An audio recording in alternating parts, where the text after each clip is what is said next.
On the 80th anniversary of the liberation of Auschwitz comes an unprecedented exhibition about one of history's darkest moments. Auschwitz, not long ago, not far away, features more than 500 original objects, first-hand accounts, and survivor testimonies that tell the powerful story of the Auschwitz concentration camp, its history and legacy, and the underlying conditions that allowed the Holocaust to happen. On now exclusively at ROM. Tickets at rom.ca.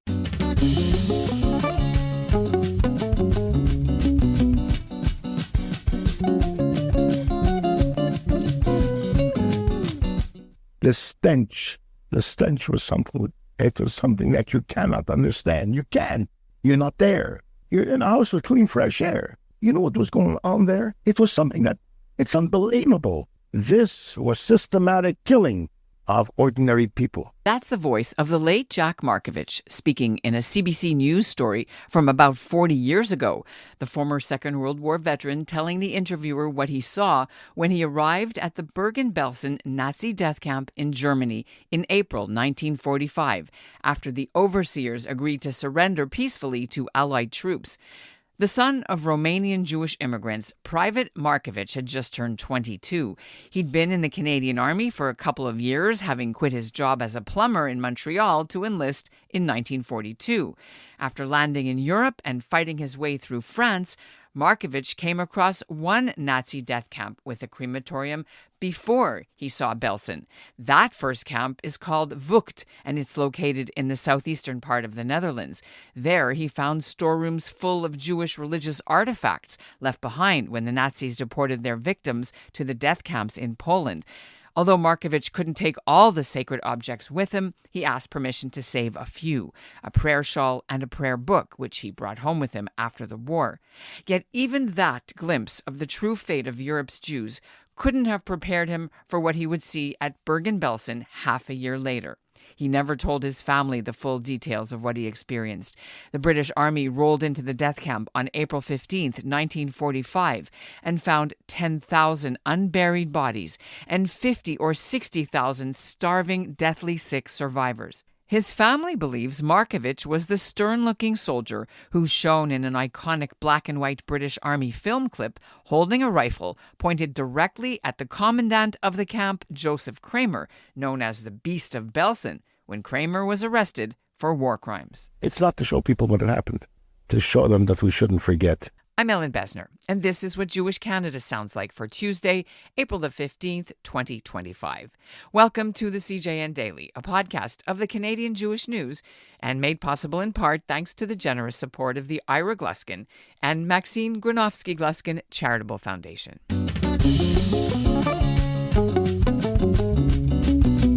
Jack Marcovitch is one of an estimated 1,000 Canadian soldiers to encounter Bergen-Belsen after the liberation, which was 80 years ago this week. He barely talked about it to anyone. He did tell a few people of where he rescued the Talit and the prayer book in Holland, which he brought back to Canada and used only on special occasions throughout his life. Jack Marcovitch died in 1994 in Ottawa, just a while after the CBC interviewed him and his son Don to talk to him about that wartime Army film clip showing him at Belsen. It had just been broadcast in a documentary, and until then, he hadn't really talked to his kids about the war. I uncovered Marcovitch's remarkable story while doing research for my book Double Threat, Canadian Jews, the Military, and World War II, which tells the story of the 17,000-plus Canadians of Jewish faith who fought Hitler, published by the U of T Press. And on today's episode of the CJN Daily, I'm joined by Marcovitch's daughters, Linda Eisenberg in Chicago and Gloria Borts in Ottawa, who tell their father's story for the first time. Welcome to the CJN Daily, both of you. Thank you. Glad to be here. Thank you. Nice to be here. Well, it's an honor to have you as we in the world and in Canada and the States mark the 80th anniversary of the liberation of Bergen-Belsen. Our listeners may not know, but I've written and you've spoken about your father's part in the liberation of Bergen-Belsen over the years. And he actually is renowned in historical circles because there's actually video of him at Bergen-Belsen liberating the camp and arresting the commandant. When were you aware that he is immortalized in that film? When did you ever first see it? My brother called to say that the British had released the 30th anniversary taping from their archives, and he had watched it and he thought he saw my father. And he called me and he said, "Can you check it? Did you in those days, whatever we did, beta it?" And I looked at it and he told me exactly where to look. And yes, it was my father. We both confirmed it. So that was the first time we had heard, or I had heard about it, or seen it. Did your dad know that this existed? No, he didn't know. I actually called him and I said, "Donnie found you on this. Would you like to come and see it?" He did. The first time he saw it, he came to my house and he was sitting on the couch and he leaned forward and his face went white and he said, "I can smell it." So that was the first time he had seen it. And he said, "I wanted to kill him and they wouldn't let me." Did he know who Josef Kramer was? Because he wasn't wearing any insignia, he wasn't wearing any ribbon, he didn't have his fancy commandant uniform on, right? How did he look? He said he didn't know who he was at first because of that, because he was dressed and trying to, work his way through as not who he really was. He found out afterwards, but when he did capture him, when they figured out that he was more than what he said he was. And if you notice in the video, you see my father step back and lift his rifle. He said they were yelling at him not to do it because he was that angry and upset. And we didn't have, Zoom in those days, so Linda, you had to hear about it later, I assume, by phone, right? Well, I was actually sent a copy of it so I could see it. Years later, though, I did go to the Holocaust Museum in DC, and so, I did see it, and I was watching it. It was kind of wonderful to see that. Wonderful, but you just hit your chest. What does that mean? It means wonderful and, I don't know, bittersweet is really probably the best way to say it. How did your dad ever tell you before that video, if at all, what he experienced in the war? Nothing. He didn't say a lot. He really didn't say a lot, from my recollection. The main story I think we heard was how there was a smaller camp and how they bivouacked and how one of the guys was washing the Jeep with a rag, and my father noticed it was part of a talus. And so he asked him where he got it. And they went and they found a small camp that had been left with the barbed wire and everything electrified. So they went and they took the Jeep and rigged it up so that he could let it go into the fence and deactivate it so they could get into this camp. And he was able to, I guess he discerned that everyone was speaking Yiddish, and he was yelling at them in Yiddish to get away from the fence, which they did. And the Jeep went into the fence and they were able to get into this camp. So that was the first real story I had ever heard about it. And that's what stuck in my head all my life. This was Camp Vught in Holland, southeastern Holland. Sertogenbosch is the big city. I went to it because of your father, and there was a crematorium there and gallows. That's how they got in. And I remember him saying they were starving and they went and grabbed their chocolate bars and their KP rations and they started handing them out. But they thought he was like a messiah because he's the only one who could communicate with them. He was in an all-French regiment and he was speaking Yiddish to them. So he was able to communicate, and yes, they found the crematorium, and they found he actually, that's where he took a couple of things from there. But yeah, that's the story that stays with me and has stayed with me all my life. You mentioned that the talus. But he did ask if he could take first. And every year since, he brought it to shul, and he asked the rabbi to use it on Rosh Hashanah and Yom Kippur. Because he always said he didn't feel worthy of using it himself. Where is it now, the talus? Donnie uses it in honor of my father, and then it gets put away, and I'm sure it'll be handed down to his sons over time. Let's go back to Bergen-Belsen, because what your father did at Camp Vert, that was in like the fall 1944. So by the time he and his unit arrived in Germany, he'd seen a lot. Why did he go to Bergen-Belsen? How did that happen that his unit got to go in the first 2 days? First day? Because they were attached to the British forces, and they went in with the British forces. And the fact that he's captured on film the very first day, they didn't have to do any fighting to take over the camp. It was obviously it was a negotiated takeover. Did he ever talk about it with you, even after watching the film, what he saw, what he experienced, who he helped? The only thing I ever heard, honestly, was the smell. The smell always stays in my brain as to what he said. He actually did have a gun in the house that was afterwards, many years later, turned over to the Ottawa police, but he had it from the war. Had no bullets, nothing in it. It was just there in his drawer. And I had a friend that was very curious and asked him a lot of questions. And every time he came over, he wanted to see this gun. But that was the only conversation he kind of had that I heard, was where it came from, but no stories about it, nothing. And the only other thing I was aware of was that he had brought a few things back for his brother.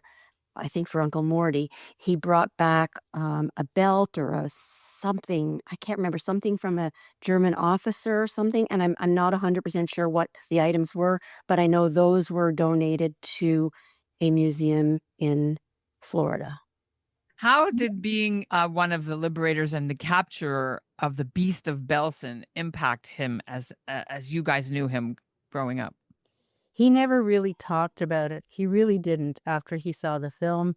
What you saw on that video was probably the most that I ever heard him say, other than I concur with Linda. It would always come back to the smell, and that lived with him. I don't think it was something he actually wanted to talk about. It was horrifying, as we all know. And did he ever go back to Europe after the war until his passing, to go back to where some veterans do, for like D-Day anniversary or what have you, or take the family? Did he ever want to do that? Never. He never wanted to fly overseas again, ever. That I do recall, because when our mom wanted to go to Israel, he would not go. He was never flying overseas again. Your dad was quite young when he passed away at 71. Do you think that anything to do with his health after the war had anything to do with it? Who knows? He was machine gunned from the, what was it, from the waist down or something? What was it? And because that was after Bergen-Belsen, and he ended up back in a hospital in England, in London.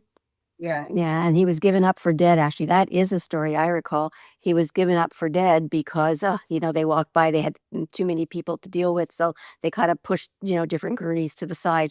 Deal with him, don't deal with him. And my dad was pushed to the don't deal with him pile. And I guess an orderly found him still alive the next morning and decided to help him and do what they did to help him out. But I believe there was some plate or something put in somewhere. I don't know. I don't know. I could have a wrong memory of something. But but he was there in London, I think, for a long time before they brought him back to Montreal. But Gloria, that's all I recall. So up to you to fill in if you do. Yeah, he was in the hospital in England for some time, a number of months. It's funny because he brought something back as a token of that. I believe it was a felt Mickey Mouse that was the rehab, and they taught him how to sew it. And I remember Donnie had that in his bed when he was a little boy. And I have the belt he made. He had like occupational therapy to do. Mm-hmm. Yeah. So was he permanently disabled because of his war injuries when you growing up? No, he wasn't permanent. He had some disability. There was, I guess, a small pension for veterans, I think. He did keep a little tin in his drawer, and every now and then he would scratch, and a little piece of shrapnel would come out over time, and he would save that in a little tin. And the only reason I knew about it, because I was not a good girl, so when no one was home, I'd sneak through his drawer because I used to look through he had pennies he was saving, things like that. And I remember finding this tin, and it had all these little tiny pieces of metal. Would you say that he, knowing now what we know medically, that he suffered from PTSD? I don't know, Linda, what do you think? What we do know about PTSD and all of the other things that we all now know about? Maybe, but his was done in a different way. He wasn't angry or he wasn't taking things out on anybody. He was just quiet about a topic he didn't want to talk about. And nobody really asked him, so. On the 80th anniversary of the liberation of Auschwitz comes an unprecedented exhibition about one of history's darkest moments. Auschwitz, not long ago, not far away, features more than 500 original objects, first-hand accounts, and survivor testimonies that tell the powerful story of the Auschwitz concentration camp, its history and legacy, and the underlying conditions that allowed the Holocaust to happen. On now exclusively at ROM. Tickets at rom.ca. What would your dad have made of how things are in the world now when it comes to anti-Semitism and Jews and now? He would be horrified. He would be beyond horrified. I don't believe he'd be able to handle it, tolerate it, look at it, understand it. I mean, none of us can, but to him, I think it would have been even worse than, I don't know, I can't describe the words. Yeah, no, he couldn't have. And we often say, oh my God, if Daddy was here and saw all this after fighting in that war and going through that, and then to see this. To understand it and to understand how anybody could want to do what they do and be so anti-Semitic, et cetera, he just, he wouldn't understand it. And he would be very angry and very hurt for what he's been through, and anybody that fought in World War II and anybody that was in his position from any part of this world. How could this world be as it is after people tried so hard to fight for the freedoms, and yeah. Did he ever tell you why he enlisted? I just remember him saying he enlisted and he came home and told his mother, and she was not upset, but she cried when she but he did. I guess he felt that he needed to go out and protect his country.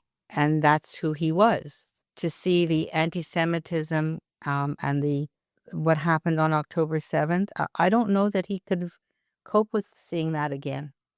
I don't know. I mean, I'm having a hard time with it, so. One of the most important videos of Bergen-Belsen, they're going to show this video over and over, and the photo of your dad with the rifle.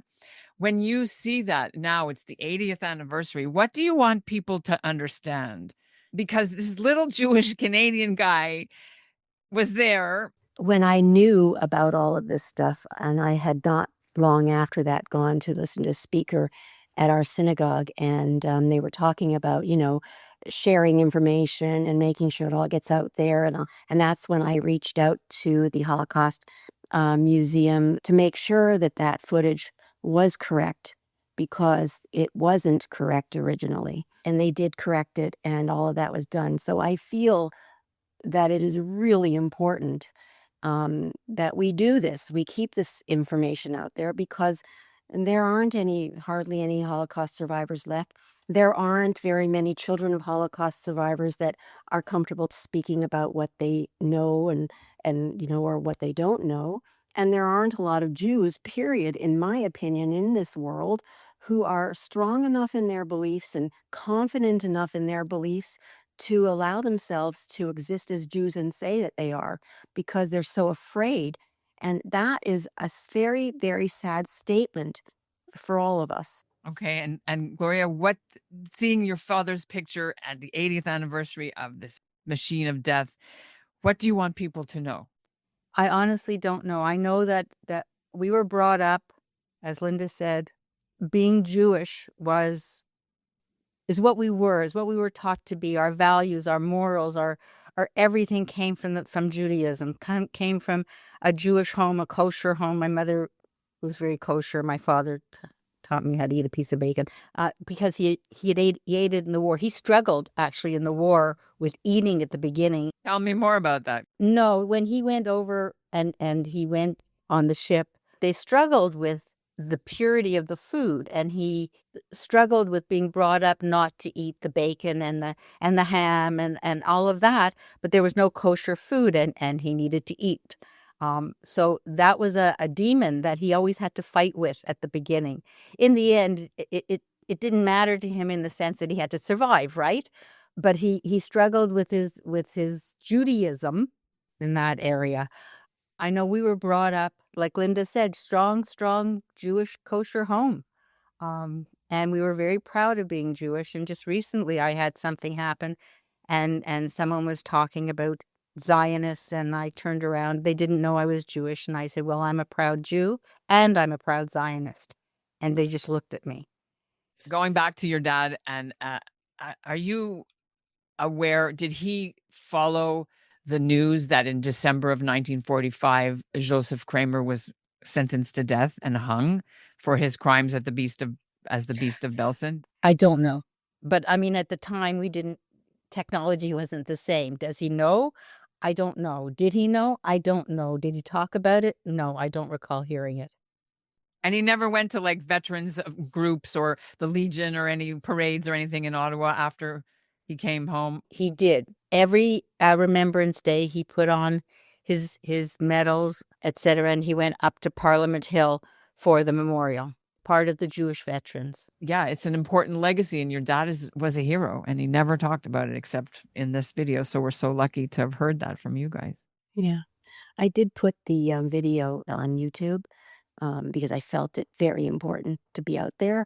And it's just very interesting because over the years, very few, but once in a while, there is somebody that sends a message. And most of the time, they're positive. Most of your dad was a hero. Da, da, da, da, da, da, da. Once in a while, there's some, horrible human that says, this is not true and all that kind of stuff. And I just delete it. I just felt it needed to be out there. And I felt it for my kids too, to be. I talk about it. Sometimes they forget about it. And I know that with my nieces and my nephews, they're very proud of the fact that their grandfather, their Zadie, did what he did. One thing I think Daddy did do is, as a result of all that he saw and as a result of all that he was a huge giver of his time. He did this clown troupe. He was one of the clowns for B'nai B'rith. They entertained Smith Falls Hospital, they did all kinds of stuff. He did stuff with Knights of Pythias. He was a big volunteer. Linda's right. He gave his time. He was the person who, when there was an emergency in the city, he was the first one there to try and help. But when he passed away, we found out, none of us knew, that he was working with the Nepean Police Department to help young kids who were caught doing things that could have sent them astray. The police would call him in, and he would actually counsel and talk to these kids and help the police try and put them on the right path. And we didn't find out about it till he died and the police came to give their respects. But that's the privacy. That's the same thing with what he did with what happened during the war. There was many things he just kept inside his soul. Thank you, ladies. Thank you. And that's what Jewish Canada sounds like for this episode of the CJN Daily, made possible in part thanks to the generous support of the Ira Gluskin and Maxine Granovsky Gluskin Charitable Foundation. To learn more about Jack Marcovitch and other Jewish veterans who encountered Belsen and helped the survivors, you can check out my book. You can also read more about some of the survivors of Belsen who the CJN has written about over the years, including the late cantor Moshe Krauss of Ottawa, who sang for the commandant. Our show is produced by Zachary Judah Kaufman and Andrea Varsany. Michael Freeman is our executive producer. Mark Weisblatt is the editorial director, and the music, it's by Dovbek Levine. Thanks for listening. On the 80th anniversary of the liberation of Auschwitz comes an unprecedented exhibition about one of history's darkest moments. Auschwitz, Not Long Ago, Not Far Away, features more than 500 original objects, first-hand accounts, and survivor testimonies that tell the powerful story of the Auschwitz concentration camp, its history and legacy, and the underlying conditions that allowed the Holocaust to happen. On now exclusively at ROM. Tickets at rom.ca.